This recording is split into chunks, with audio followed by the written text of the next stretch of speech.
బహుశా నాన్నంటేనే ఇంతేనేమో. అమ్మ కొంగు పట్టుకుని తిరిగే చిన్ని నాన్న తన కూతురినే అమ్మగా చూసుకునే నాన్నగా ఎప్పుడు మారాడో. 4 రూపాయలు ఇస్తే సినిమా చూసొస్తా అనే వీడు 4 రూపాయలు దాస్తే పిల్లల భవిష్యత్తు చూస్తా అనేంతటి వాడు ఎలా అయ్యాడో. తనకి బాలేదని బడెగ్గొట్టి తిరిగే పిల్లవాడు తనకి బాలేనిది దాచి బాధ్యతల కోసం పరిగెట్టేంత పెద్దవాడు ఎన్నడయ్యాడు.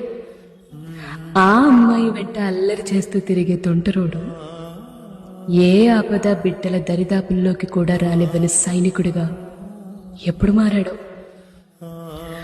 గొంతు చించుకొని కొనిస్తావా కొనివ్వా అని పేచి పెట్టే చంటివాడు కడుపు కట్టుకొని పిల్లల కోసం రాజీ పడే ఇంటివాడు ఎలా అయ్యాడో. బహుశా నాన్నంటేనే ఇంతేనేమో. కనిపించే ఉగ్రత, కనిపించని బాధ్యత.